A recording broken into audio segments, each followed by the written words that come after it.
This is America in the Morning from Westwood One. Good morning, I'm John Trout. It's Friday, June 28th, 2024. Here's what's coming up on America in the Morning. A tough night for Joe Biden as Donald Trump goes on the attack at the first presidential debate. I'm Steve Futterman in Atlanta. Oklahoma's top education official is ordering public schools to incorporate the Bible into lessons for grades 5 through 12. I'm Haya Panjwani. We'll tell you who's been indicted for their actions after the school shooting in Uvalde, Texas. And judge in the Trump classified documents case orders a new hearing. On Wall Street, the final trading day of June is here, and we get a big read on inflation this morning. I'm Jessica Ettinger. He gave his life trying to warn others of danger. We'll have that. And he gave a state trooper the middle finger. He got arrested, and now Vermont has to pay a man $175,000. I'm Sue Aller. All ahead on America in the Morning.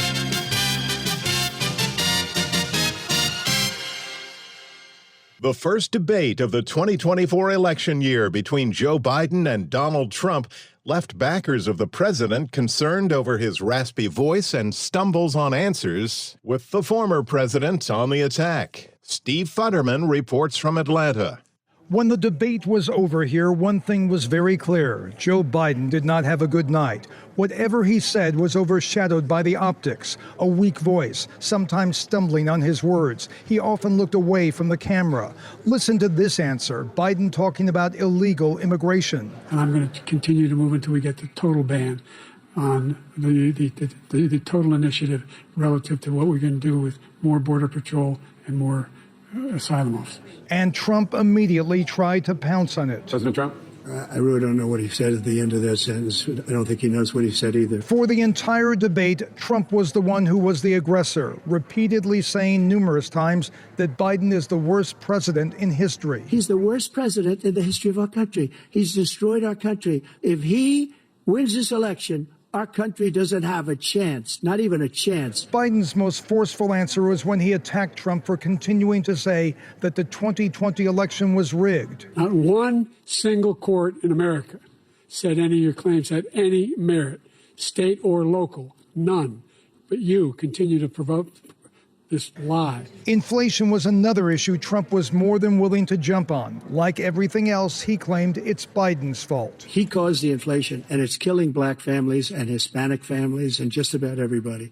It's killing people. They can't buy groceries anymore. They can't. You look at the cost of food where it's doubled and tripled and quadrupled. Even on an issue where Biden seems to have an advantage, abortion rights, his answer seemed rambling and hard to understand. The fact is that the vast majority of constitutional scholars supported Roe when it was decided. Supported Roe. And that's this idea that they're all against it is just ridiculous. And this is the guy who says the state should be able to have it. We're in a state where in 6 weeks, you don't even know whether you're pregnant or not, but you cannot see a doctor and have him decide on what your circumstances are, whether you need help. On Ukraine, Trump said he will end the war with Russia, and he said Biden's weakness is what led Vladimir Putin to invade. This is a war that never should have started. If we had a leader in this war, he led everybody along. He's given $200 billion now or more. It should have never happened. I will have that war settled between Putin and Zelensky as president-elect before I take office on January 20th. I'll have that war settled. At the very end, Biden campaign officials blamed a cold for Biden's vocal problems, but already there has been fallout. Some reports say Democrats are at least raising the possibility of a potential replacement for Biden. Steve Futterman at the presidential debate in Atlanta. Following a move by Louisiana to place the 10 Commandments in school classrooms, the Oklahoma School Superintendent announced he's ordering his state to have schools teach the Bible and have a copy of the book in every classroom. Correspondent Haya Panjwani reports. We will be issuing a memo today that every school district will adhere to, which is that every teacher, every classroom in the state will have a Bible in the classroom and will be teaching from the Bible in the classroom. State Superintendent Ryan Walters issued a memo to school superintendents across the state. The directive is the latest effort by conservatives to incorporate religion into the classroom. My staff has been looking at Oklahoma statute. We've been looking at Oklahoma academic standards. And it's crystal clear to us that in the Oklahoma academic standards, under Title 70, multiple occasions, The Bible is a necessary historical document to teach our kids about the history of this country, to have a complete understanding of Western civilization, to have an understanding of the basis of our legal system, and is frankly, when we're talking about the Bible, one of the most foundational documents used for the Constitution and the birth of our country. Walters said in the memo that his mandate is compulsory and, quote, immediate and strict compliance is expected, unquote. Walters was elected in 2022 and has embraced culture war issues and fighting what he says is, quote, woke ideology, unquote, in public schools as a central theme of his administration. His directive faced immediate backlash from civil rights groups and others. It is essential that our kids have an understanding of the Bible and its historical context, to ensure that this historical understanding is there for every student in the state of Oklahoma in accordance with our academic standards and state law. I'm Haya Panjwani. Trump railroaded by prosecutors, judge to decide. What America in the Morning continues after these messages.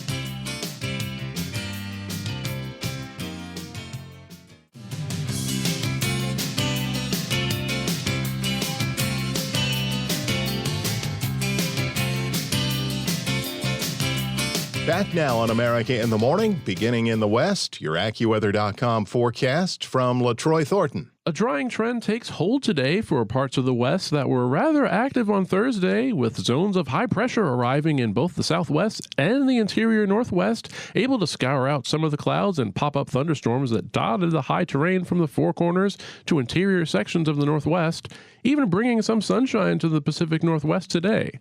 However, quiet conditions remain in place for the rest of the West Coast as the storm track stays far to the north. Working eastward, the potential for severe weather extends from Minnesota to northern Illinois and across central Colorado as a cold front crashes into an extremely moist air mass. Storms through Friday night may deliver damaging winds, a risk for tornadoes, and renewed flooding concerns for already hard-hit portions of Minnesota. Through the weekend, the risk for severe storms follows this front south and eastward from the Central Plains to interior sections of the Northeast on Saturday. For the Southeast, the usual summertime pop-up afternoon thunderstorms are in store for many. Florida in particular may end up with better storm coverage due to an extra burst of moisture around the Sunshine State, but for the most part, downpours should be brief and not enough to truly dampen the end of the work week. By contrast, the Northeast is in for a delightful end to the week as a cold front continues to slide out to sea, bringing in cooler and much drier air in its wake, most noticeably in northern New England and New York, with widespread sunshine and an incredibly comfortable day of low humidity in store, especially for late June. The humidity returns late Friday night, though. In Dallas, expect sunshine with breezy and hot conditions and a high of 102. For Billings, Montana, look for windy conditions with clouds and sunshine and a high of just 72. That's the nation's weather. I'm AccuWeather.com meteorologist LaTroy Thornton. Remember, you can follow us wherever you get your podcasts, Apple, Spotify, Amazon, YouTube. Just search America in the Morning in your favorite listening app. I'm John Trout. A Texas grand jury has indicted 2 former Uvalde school police officers in the botched law enforcement response to the 2022 mass shooting at Robb Elementary School that left 19 children and 2 teachers dead. Former Uvalde Consolidated Independent School District Police Chief Pete Arredondo and former school police officer Adrian Gonzalez were named in the indictments, which represent the first criminal charges filed in the school massacre. Uvalde District Attorney Christina Mitchell told the Uvalde Leader newspaper that the 2 officers face felony charges of abandoning and endangering a child. Emergency services audio and police communications obtained by the Texas Tribune and ProPublica showed Gonzalez was among the officers made aware by 11:48 a.m. that a teacher had been shot in room 112. Less than 15 minutes after the shooter entered the building, Gonzalez said over the radio that a suspect was in that teacher's classroom. In all, it took 77 minutes from when the 18-year-old shooter walked into Robb Elementary until he was stopped. America in the Morning continues. A federal judge in Florida has agreed to hold a hearing on whether prosecutors overstepped their bounds on seeking information and documents from Donald Trump's lawyers. Jackie Quinn reports. Defense attorneys for former President Donald Trump are trying to have some of the evidence suppressed in the classified documents case in Fort Pierce, Florida. They're alleging the Justice Department violated attorney-client privilege by seeking cooperation from Donald Trump's lawyers to search and take evidence from Trump's Mar-a-Lago estate. Judge Aileen Cannon has agreed to hold a hearing on that issue, which will further delay the trial, which was supposed to have begun in May. The judge did deny another request for a hearing on a separate claim that the Justice Department submitted false or misleading information in its warrant application 2 years ago. I'm Jackie Quinn. Another trillion for Amazon, and Supreme Court rules on billionaire family behind OxyContin. When America in the Morning continues after these messages.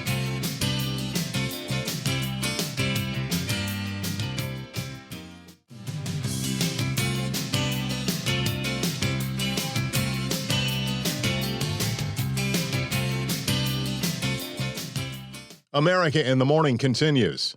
The Business Report is sponsored by Fisher Investments. Fisher Investments has a team of specialists in investing, financial planning, estate planning, and more. Learn more at FisherInvestments.com. Here's CNBC's Jessica Ettinger. It's the final trading day of June, the second quarter and the first half of the year today. Stocks are on pace for a winning month so far, and they're coming off some modest gains from yesterday. Amazon shares hit another all-time high yesterday. It's joined the exclusive $2 trillion value club. Its market cap topping $2 trillion for the first time. Amazon only the fifth company to cross that milestone now, joining Microsoft, Nvidia, Apple, and Alphabet. CNBC's Sarah Eisen. Home prices have actually started to cool a little bit. For the 4 weeks ended last Sunday, June 23rd, about a third of all homes on the market sold for slightly less than asking price.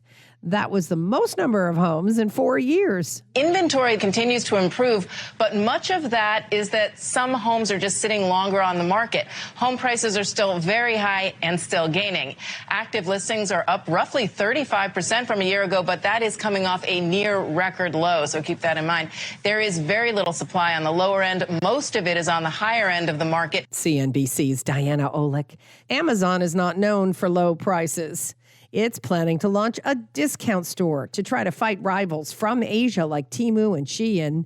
Amazon hosted a closed-door event for sellers in China and will likely start accepting products this fall for its yet unnamed, undisclosed discount store. Sweeping defeat for Purdue Pharma and the Sackler family. The Supreme Court rejected the settlement.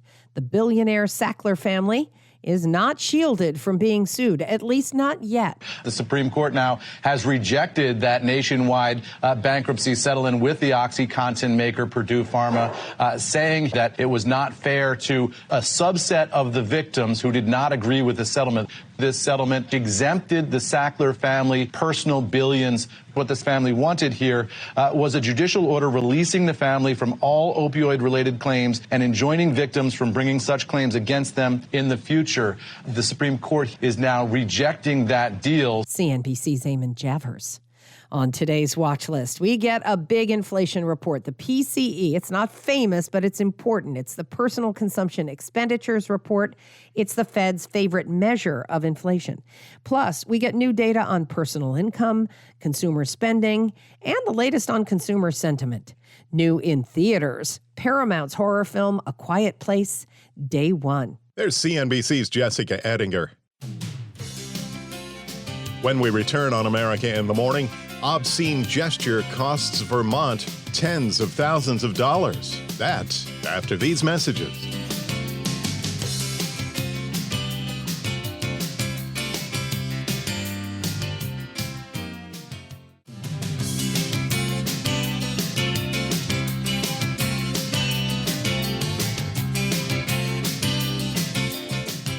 America in the Morning continues. He tried to save others, but instead gave his own life. A New Jersey man was warning people on the beach about an incoming storm when he was fatally struck by lightning.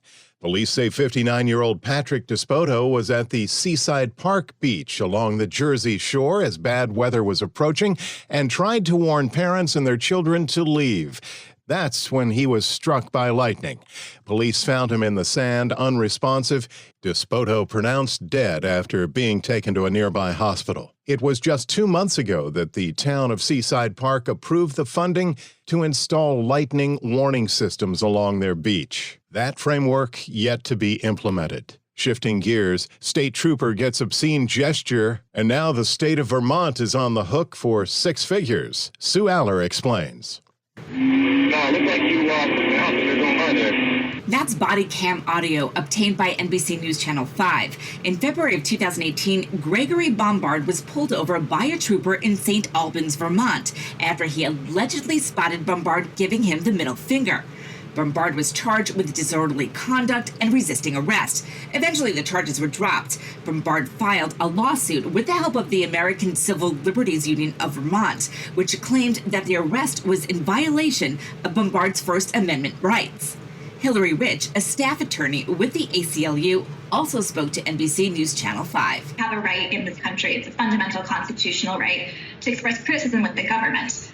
And if police don't agree with that speech, they are not allowed to abuse their authority to punish it. To settle the lawsuit, Vermont agreed to pay Bombard $175,000. I'm Sue Aller.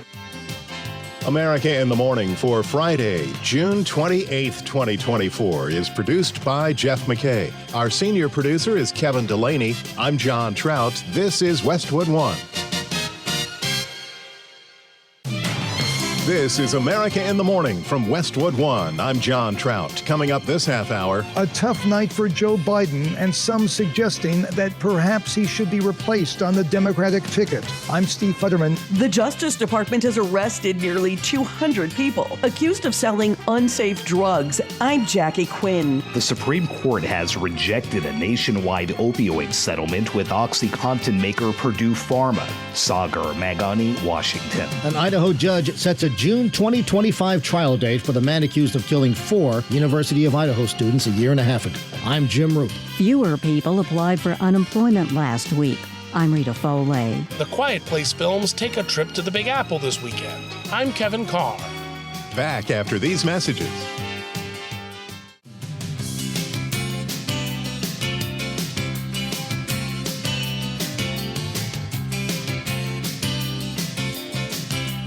This is America in the Morning. Where will dangerous thunderstorms threaten outdoor activities today? Here's AccuWeather.com meteorologist LaTroy Thornton. As a cold front continues its push out to the Atlantic Ocean, cooler and noticeably drier air continues to filter into parts of the Northeast today, especially New England, with a glorious end to the work week in store for many from Maine to Pennsylvania and back eastward to Delaware. However, there will be the risk for severe weather from the central high plains through the upper Midwest as yet another cold front slides eastward from a storm hugging the Canadian border with North Dakota and Minnesota through the day. Thunderstorms through Friday night will be capable of producing the main risks of strong, damaging winds, a few tornadoes, and some areas of flooding as downpours return to parts of Minnesota that have already been hard hit this month. But the severe risk also includes the Omaha and Denver metropolitan areas. In the southeast, look for another day of your typical widely separated afternoon thunderstorms for the most part. The Florida Peninsula and mainly eastern parts of the Florida Panhandle may experience slightly better coverage of storms as a plume of enhanced moisture affects the region, but anyone from southern Louisiana to South Carolina can pick up a downpour or two. West of there into the southern plains, the heat continues and even expands today, with temperatures in the hundreds lifting northward from north and west Texas through mainly western Oklahoma and even into southern portions of Kansas under mainly dry and sunny conditions. Some drying also arrives for the west today, with an area of fairly weak high pressure clearing away most of the storms from the Four Corners region, as a separate zone of high pressure provides some sunshine for much of the Pacific Northwest. However, the West Coast remains dry. That's the weather across America. I'm AccuWeather.com meteorologist LaTroy Thornton. I'm John Trout. Remember to follow us wherever you get your podcasts, Apple, Spotify, Amazon, and YouTube. Just search America in the Morning in your favorite listening app. Many Republicans seemed genuinely happy with the performance of Donald Trump during the first presidential debate of the 2024 election year. But Democrats, while saying Trump was not truthful at times, clearly had more concerns with how people perceived President Biden answering questions. Steve Futterman reports from Atlanta. When the debate was over here last night, the focus was less on substance and more on style, specifically Joe Biden's weak voice, stumbling, and lack of clarity. Biden had a tough night. Even if he said what he wanted to say, it didn't always come across well. Listen to this answer. Biden responding to Donald Trump's claim that large numbers of terrorists are entering the U.S. I'm not saying that no terrorists ever got through, but the idea they're emptying their prisons, we're welcoming these people, that's simply not true. There's no data to support what he said. Once again, he's exaggerating, he's lying. Trump, on the other hand, sounded forceful and clear as he repeatedly attacked Biden. He's the worst president in the history of our country. He's destroyed our country. If he wins this election, our country doesn't have a chance, not even a chance. He is the worst in history by far. Afterwards, the spin masters from both sides gave their views. Republicans focused almost entirely on Biden's performance. Former GOP presidential candidate Vivek Ramaswamy. I have deep concerns for our own country, even for the next 6 months with this man in charge. When you think about the greatest threats that we have faced in our lifetime to the homeland of the United States of America, and that this is the man who's the commander-in-chief supposedly making those decisions, that should be frightening to every American. And I do think that we are due for a Democratic Party that has a reckoning ahead of it. Florida Senator Marco Rubio also talked more about Biden than Trump. Look, I didn't serve with Joe Biden in the Senate, okay? But I was around when he was vice president. I even watched a video today of 4 years ago to today. I mean, it's just painfully obvious. I don't want to be cruel about it. It's just the reality. But I do worry that our adversaries will read into it that they can make decisions. And you have to ask yourself, who's actually making decisions on a daily basis in the White House? Because I don't think the person we saw tonight could be involved in the details of governing at this point from what I saw. The Democratic spin masters didn't seem quite as eager to talk. They tried their best to explain and defend Biden's performance and pivot away from his appearance. California Governor Gavin Newsom. I will never turn my back on President Biden. That's right. Never turn my back on President Biden. I don't know a Democrat in my party that would do so. Everyone's questioning his performance. Well, how about the substance? Again, But it's the performance everyone's talking about. I care about the substance. Well, I care about the substance. Also among the Democratic spin masters was California Congressman Robert Garcia. It's about the substance of what he said tonight. So I feel very good about President Biden. The weak voice, did that bother you? I don't think a weak voice matters when you're voting for President of the United States. When it was over, there were some rumblings among Democrats about a potential replacement for Biden. The next 48 hours will likely show if that's a serious possibility. Steve Futterman at the presidential debate in Atlanta. Attorney General Merrick Garland announced that the Department of Justice conducted a nationwide sweep arresting suspects accused of running health care fraud schemes that harmed patients and taxpayers. Correspondent Jackie Quinn reports. In addition to the charges and arrests being announced today, we are also announcing that we have seized over $230 million in cash, luxury vehicles, gold, and other assets in connection with these cases. The Justice Department has arrested nearly 200 people accused of selling unsafe drugs and fake services, generating billions in profits. In the Southern District of Florida, we charged 3 owners of a pharmaceutical wholesale company in a $90 million wire fraud conspiracy to distribute adulterated and misbranded HIV drugs to pharmacies and patients throughout the country. We alleged that the defendants purchased these drugs at steep discounts from black market suppliers. Attorney General Merrick Garland says 193 doctors, nurses, and pharmaceutical executives were arrested in a 2-week crackdown. You cannot hide your crimes. He describes fake medicines in Florida for HIV, millions of doses of Adderall for people without ADHD, and a scam to rip off Medicare in Arizona. 4 people arrested for performing amniotic skin grafts on elderly and hospice patients. Unnecessary, highly expensive wound grafts to be applied to elderly Medicare patients. Garland says 2 company owners live lavishly off that scheme with $52 million cash in the bank. It does not matter if you are a trafficker in a drug cartel or a corporate executive or medical professional employed by a healthcare company. If you profit from the unlawful distribution of controlled substances, you will be held accountable. I'm Jackie Quinn. Another decision by the Supreme Court, this time regarding the nationwide opioid settlement with OxyContin maker Purdue Pharma. Washington correspondent Sagar Meghani reports on what their decision means for both the drug maker and lawsuits they face.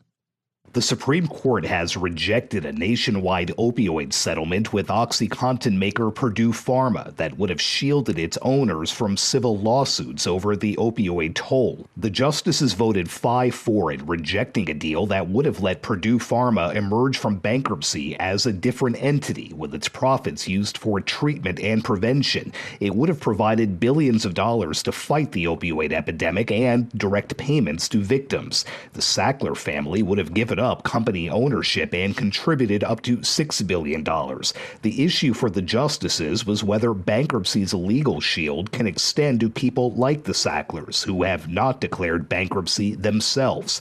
The court put the settlement on hold last year after the Biden administration objected. Sagar Meghani, Washington.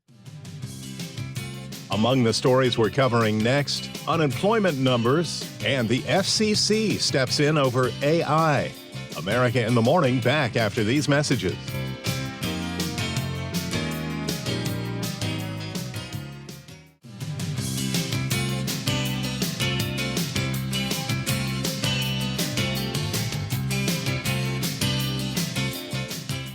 I'm John Trout. This is America in the Morning. The man accused of killing 4 University of Idaho students in November of 2022 will finally go to trial in June of 2025. Correspondent Jim Roop has that story.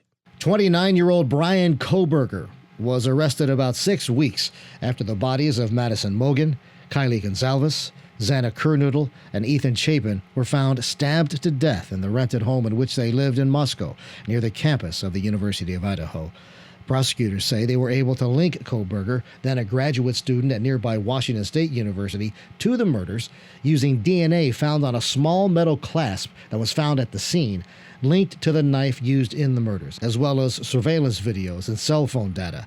Latah County District Judge John Judge anticipates a 3-month trial. I was calculating 2 weeks to set the jury, then 8 weeks of trial, and then 2 weeks for mitigation and sentencing. Kohberger's public defender, Ann Taylor, wants a change of venue. She doesn't want her client's trial held in Latah County. There's another hearing set for August 29th to deliberate that change of venue. A deadline for the defense to file motions challenging the death penalty, which prosecutors are seeking in this case, is set for September 5th. Kohberger is being held without bail in Latah County. I'm Jim Roop. While the overall numbers seem to be very good, correspondent Rita Foley reports there was a dark cloud hanging over the latest unemployment numbers. It's good news and not so good news. Fewer people applied for unemployment last week, but the total number of Americans on unemployment rose to the highest level in more than 2 years. Jobless claims for the week ending June 22nd fell by 6,000 from the previous week, but the total number of Americans collecting unemployment benefits rose for the 8th week in a row to 1.8 million for the week of June 15th. That's the most since November of 2021. Unemployment applications are trending higher in June. The unemployment rate ticked up to 4% in May, despite the fact that employers added a strong 272,000 jobs last month. Job postings for April hit their lowest level since 2021. I'm Rita Foley. More is being learned about this week's failed attempt coup in Bolivia. Correspondent Karen Shamas has details.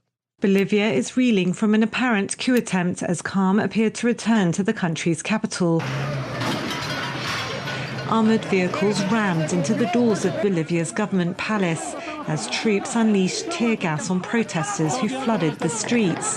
The protests came as President Luis Arce said the country faced an attempted coup and urged people to mobilize. A Bolivian general, Juan José Zúñiga, was arrested after the apparent coup attempts failed. Arce faced down General Zúñiga outside the presidential palace as it became clear that the coup had no meaningful political support. Cornell professor Gustavo Flores Macias told the AP that Arce's move was a courageous one. I mean, Latin America is full of examples in which presidents have been killed, shot by the armed forces, in Chile, elsewhere, where we don't have sort of this type of back and forth, and in which the military ends up sort of stepping back. The short-lived rebellion followed months of mounting tensions between Arce and his one-time ally, former President Evo Morales. I'm Karen Chavez.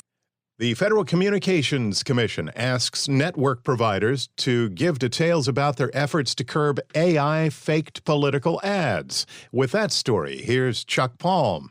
The chairman of the FCC has asked AT&T, Verizon, and Comcast, as well as other cable and telecom carriers, to detail their efforts to crack down on fraudulent political robocalls, especially those that are generated by AI. Last month, Stephen Kramer, a Democrat political consultant in Louisiana, was indicted for using AI to create a deepfake of President Biden, urging people to vote for him in a New Hampshire Democrat primary election. The FCC proposed a $6 million fine on robocalls that it said used the deepfake. Kramer has pled not guilty. There is currently a growing concern in Washington that AI-generated content could mislead voters in November during the presidential and congressional elections. FCC Chair Jessica Rosenworcel has put out a letter saying that we know that AI technologies will make it cheap and easy to flood our networks with deepfakes. She also pointed out that AI tools become more accessible to bad actors and scammers, and we need to do everything we can to keep this junk off our network. Leave a comment at the new website, allthetoptech.tech. I'm Chuck Palm. Friday Sports is in. Here's America in the Morning's Robert Workman.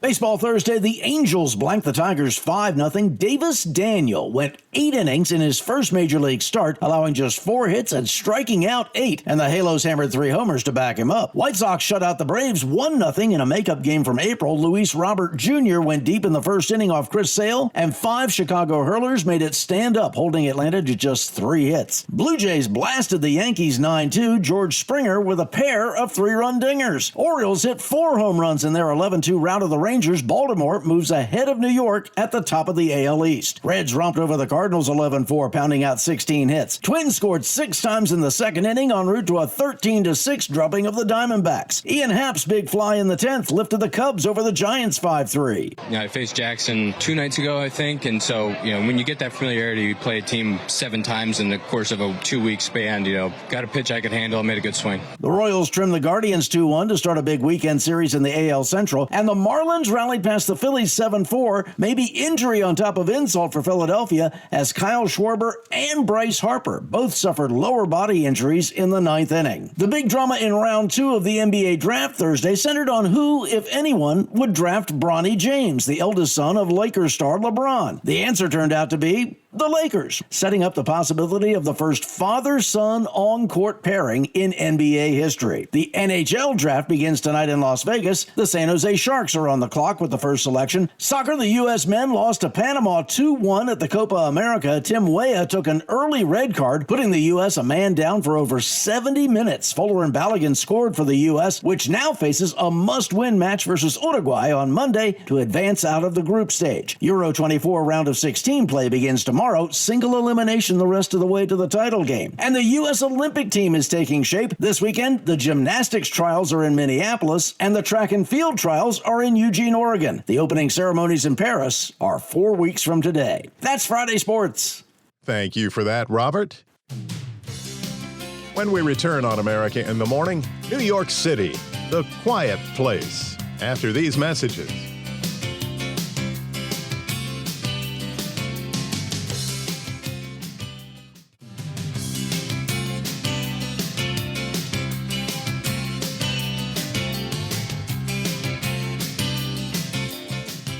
The Friday edition continues. This is America in the Morning. A longtime Texas music and political mainstay has passed away. Entertainment correspondent Margie Zaraletta reports on the death of musician and humorist Kinky Friedman. How they ain't making Jews like Jesus anymore. Kinky Friedman and the Texas Jew Boys made provocative music in the 1970s with songs like They Ain't Making Jews Like Jesus Anymore and Get Your Biscuits in the Oven and Your Buns in Bed. The high watermark of my career in 1973, when I played the Grand Ole Opry, when Hank Snow introduced me as Hank Snow's son, the Reverend Jimmy Snow, introduced me as the first full-blooded Jew to ever appear on the Grand Ole Opry stage. Ladies and gentlemen, Kinky Friedman and the Texas Jew Boys. Place went nuts, and of course it was pretty much downhill from there. He started writing crime novels in the 1980s. Friedman told the Associated Press in 1997 his friends were characters in his books and he used their real names. As I've pointed out quite often, you can pick your friends and you can pick your nose, but you can't wipe your friends off on your saddle. So I put them in the manuscripts. Friedman ran for governor of Texas in 2006 and twice for Texas Agriculture Commissioner. We reserve the right to refuse service to you. Take your business back to Walgreens. Have you tried your local zoo? I'm Archie Zaraletta. As we head into the last weekend of June 2024 at the movies, New York City is front and center. Kevin Carr has a sneak peek at The Quiet Place. After 2 films of a family battling audio-activated aliens, the Quiet Place franchise heads to New York City for a prequel. Shelter in place. Awaiting further instruction. A Quiet Place Day 1 follows a terminally ill woman who gets stuck in the city when the aliens first attack. She tries to survive and find a way to escape the violence. It's the end of days. No more people. No more New York. No more nothing. While I appreciate the change in location and the cast is quite strong, led by the vibrant Lupita Nyong'o, this installment really doesn't bring anything new to the table. What do we do? Rather than enriching the ongoing backstory, it again follows new victims as they process their grief and trauma. And that is quickly becoming one of the most overused devices in horror movies today. If we stay here, we die. The snapshot nature of the film's installments works to a degree, but I can't help but feel that they're just retreading the same path, almost as if no one thought beyond the initial success of the first film. I have a plan. Even with good acting and effective scares, A Quiet Place Day 1 still manages to press its own mute button. A Quiet Place Day 1 gets 2.5 jump scares out of 5. I'm Kevin Carr, and that's the way I see it. America in the Morning for Friday, June 28, 2024 is produced by Jeff McKay. Our senior producer, Kevin Delaney. I'm John Trout. This is Westwood One.